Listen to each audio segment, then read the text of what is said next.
আরব আমিরাতের কাছে হারে সিরিজে এখন সমতা, এমন ব্যর্থতায় স্তব্ধ ক্রিকেটাঙ্গন। ক্যাচ মিসের মহড়াকে কারণ হিসেবে দেখছেন কোচ ফিল সিমন্স। সাবেক ক্রিকেটার ইমরুল কায়েসের দাবি, আমিরাতকে হালকাভাবে নিয়েছে টাইগাররা। সাবেক অধিনায়ক খালেদ মাসুদ মনে করেন, ধীরে ধীরে পিছিয়ে পড়ছে দেশের ক্রিকেট। আইসিসির সহযোগী দেশগুলোর কাছে হার বাংলাদেশের জন্য একেবারেই নতুন কিছু নয়। 2009 সালের বিশ্বকাপে আয়ারল্যান্ডের বিপক্ষে হার দিয়ে যাওয়ার শুরু। এরপর 2014 বিশ্বকাপে ঘরের মাঠে হংকংয়ের বিপক্ষে বিশ্বকাপেরই বাছাই পর্বে হার। শুরুর দিনগুলোতে এমন হারকে অঘটন বলা হলেও দিনে দিনে এটাই যেন হয়ে উঠেছে বাংলাদেশের ক্রিকেটের নিয়মিত চিত্র। ক্রিকেটের মাঠে অন্তত টি-20 ফরম্যাটে সহযোগী দেশগুলোর কাছে বাংলাদেশের হার একেবারেই চেনা দৃশ্য। 2024 সালেই যুক্তরাষ্ট্রের কাছে সিরিজ হারতে হয়েছিল 2-1 ব্যবধানে। 2025 সালে এসে হারতে হলো সংযুক্ত আরব আমিরাতের বিপক্ষে। শারজাতে সিরিজের দ্বিতীয় টি-20তে নাটকীয় ম্যাচে বাংলাদেশ হেরেছে 2 উইকেটের ব্যবধানে।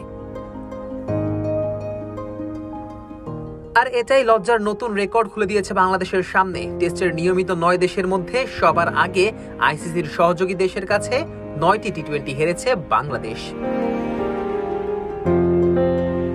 সহযোগী দেশগুলোর মধ্যে স্কটল্যান্ড, নেদারল্যান্ডস এবং যুক্তরাষ্ট্রের বিপক্ষে হার আছে 2টি করে।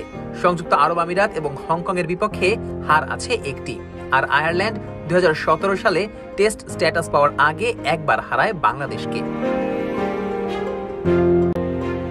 আফগানিস্তানের কাছে 7টি টি-20 হারলেও এর কোনোটি 2017 সালের আগে নয়।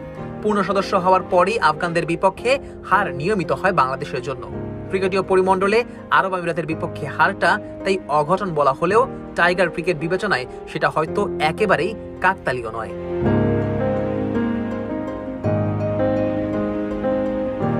আরব আমিরাতের বিপক্ষে হারের দিনে বাংলাদেশের কপালে লেগেছে লজ্জার আরও এক দাগ। প্রথমবারের মতো আইসিসির কোন সহযোগী দেশ টেস্ট খেলুড়ে দেশের বিপক্ষে 200 এর বেশি রান তাড়া করে জিতেছে।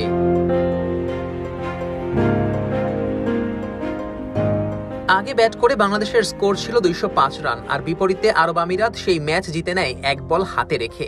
এর আগে টেস্ট প্লেইং দেশের বিপক্ষে সহযোগী দেশের সর্বোচ্চ রান তাড়া ছিল 191 রানের। 2015 সালে জিম্বাবুয়ের দেওয়া এই টার্গেট চেস করে ম্যাচ জিতেছিল আফগানিস্তান। আর গতকাল আরব আমিরাত পার করেছে বাংলাদেশের 206 রানের টার্গেট। 2006 সালে টি-20 অভিষেকের পর বাংলাদেশ এই ফরম্যাটে পার করেছে প্রায় 18 বছর।